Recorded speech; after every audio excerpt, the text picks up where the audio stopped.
دویم دعا دا ځان نه بعد دی ښه. دا روایت جابر بن عبدالله رضی اللہ عنہما دی په صحیح بخاری کې شته. وی رسول صلی اللہ علیہ وسلم دا خبره کړې ده من قال حين يسمع النداء چا چې دا کلمات د اذان د اورېدونه وروسته ووایي اللهم رب هذه الدعوة التامة والصلاة القائمة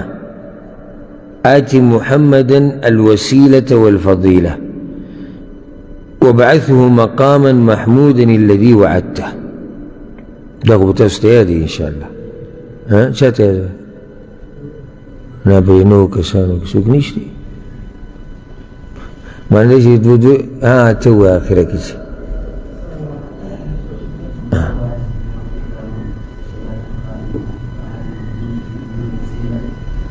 والفضيلة بل چاہتے ہیں آتا ہوا ایسا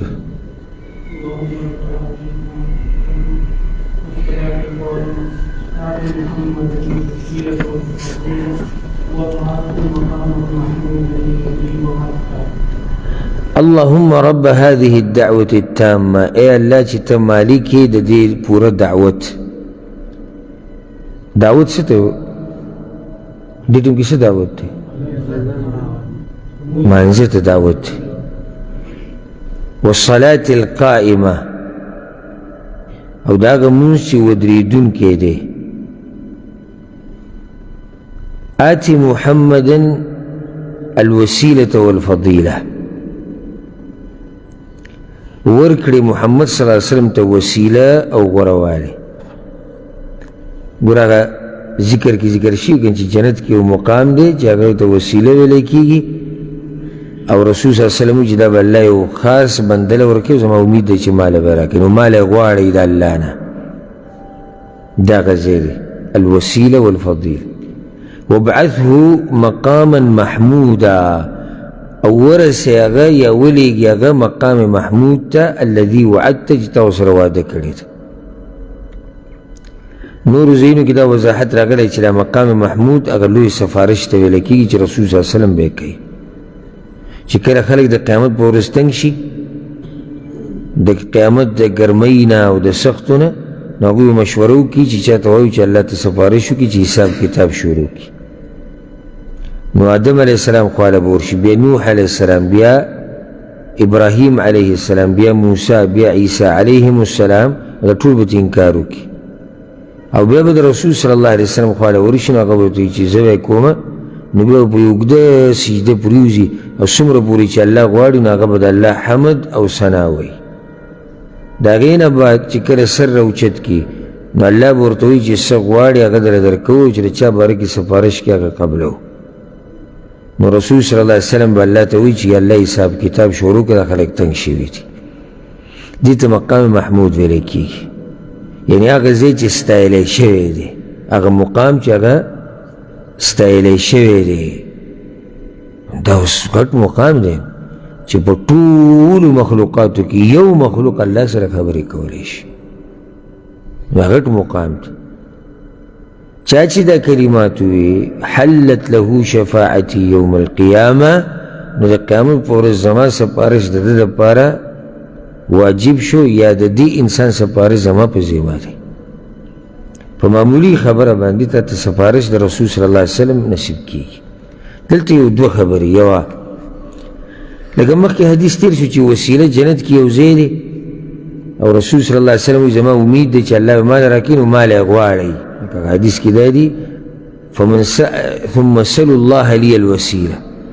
دلیل لے پا دی باندی چی رسول صلی اللہ علیہ وسلم اللہ تا محتاج دی او ذکر منگ تاوی چی دا اللہ نے منگ لا اغواری اس کا دا خبر تاو کی دا دا حدیثونو پرانا کی دا ما خود ازان نہ کردی کہ دا رسول صلی اللہ علیہ وسلم پلاس کی دا خزانی وی او دا ہر سوی نو سی ضرورت تی چاگا منگتوی جواری ضرورت ہو؟ ہی ضرورت نو مانا چا اللہ تا محتاج دے جی صبر اللہ نی اختری آقا دے پتا ملاوی دے منش اس کا دا خبرت دے عام بزرگ پا بارکیو کی چاگا بزرگ چی دا آقا دا حقیقت بم پتا نلائی کی یعنی اکثر دیسی قبرونه درگاهونه دربارونه بزرگان زموږ په ملک کې دي چې د هغوی تاریخ ماریخ هېڅ پته هم نشته اکثر قبرونه که نشته هېڅ پکې هم نه دي پراته اوس که ته دا خبره د هغوی په باره کې وکړې نو ټول به سره شنه شي دا که د متبعین او معتقدین چې اخ تا د دومره لوی ولي الله ګستاخي وکړه چې د په لاس کې څه نشته یو دا چې موږ ګستاخي کله کړې ده موږ یو حقیقت بیان کو دویمه د رسول صلی الله علیه وسلم نه غټ ولي الله نشته چې هغه وایي زما دپاره سپارش غواړئ زما دپاره وسیله مقام غواړئ د الله نه نو ستا دا بزرګ وایه د ده سره بیا د کوم ځای نه دا طاقت راغلی چې ته د ده نه هر څه غواړې چې د رسول صلی الله علیه وسلم سره دغه طاقت دی قرآن کې الله دا وایي ای رسوله ای پیغمبره ووایې دې خلکو ته لا املک لنفسي نفعا ولا ضرا زما خو د خپل ځان دپاره د نفع او د نقصان اختیار ما سره نشته پاتې را تاسو دغه خلک دا چې په دې خبرو غوسه کېږي دا ړانده دي کاڼه دي چاړاګان دي ځکه چې خبرې ته سوچ نه کوي خو چې تا څنګه خبره وکړه دی ستا په خوله پورې نښتې سوچ ته ماده مونږ کې کمه ده وجه دا ده چې مونږ مولیانو د پخوانه په دې عادت کړي وو چې تاسو به سوچ موچ نه کوئ قرآن به وایي عوام نه راځي وایي که نه وایي تفسیر ته کېناسته وایي دا د عوامو کار نه دی حدیثونو له خو بالکل خواله نشي ورتلی بلکې اکثر مولوي صاحب ته خپله حدیثونه نه دي معلوم ښه نو لار څه پاتې ده لار دا پاتې ده چې مولانا صاحب چې تا ته څه وایي ته به د په نقش قدم روان یې که دې ته د جهنم کندې ته ګزاري که دې ته د جنت طرف ته بوځي او که هر طرف ته خو ته به د مولوي صاحب د خبرې نه مخکې کېږي نه به وروستو کېږي نو هلته د سوچ موقع هم ته میلاو نه شوه میلاو شوه نه یعنې هېڅ ګنجایش پاتې نه شو چې ته سوچ وکړي چې الله چې دا خبره کړې ده او پیغمبر چې دا خبره کړې ده نو دا دیسې نو دا دیسې ځکه چې دا دیسې نه ستا دماغ یې بند کړي دي بلکل تا ته د سوچ ضرورت نشته ته صرف په هغه سوچ او په هغه رایې به اعتماد کوې چې کوم تا ته مولوي صاحب بیانوي نو که د مولوي صاحب سوچ او رایې زی ته ورسېده چې خو ډېره ښه خبره ده چې زی ته ورسېده خو که غلطه وه نو څه بیا به یې مني بیا به یې مني دا نه چې د مولوي صاحب رایې که غلطي ته ترې واوړه نه غلطه به ولم مني صحیح خو به وله مني او مني دا خو ته د شریعت هم وایي چې صحیح به وله مني خو غلطه به ولم مني هغه سوچ زموږ نه ختم شوی دی فکر اوس دې کې سوچ وکړه چې رسول صلی الله علیه وسلم وایي زما دپاره وسیله د الله نه غواړي معنی چې هغه الله ته محتاج دی نو بل کم مولانا دی او بزرګ دی او پیر دی چې هغه الله ته محتاج نه دی پرون مې یو پروګرام کتو دا پروګرامونه زمونږ په چینلو باندې چلیږي دا په ټیویانو باندې چلیږي دا دې ته خلک ناسي دیني پروګرام ګوري دا دیني پروګرام دی د دیني پروګرام چې دا حالي نو چې هغه دنیوي ولا څه حالي نو بس یو دوی پکې کېنوري دغه دربارونو والا او یو سره یو بل عالم ناست دی نو دا خبره په دې روانه شوه چې دا په دې قبرونو باندې د څادر یې اچول او دا داسې ښایسته کول او دا دنګول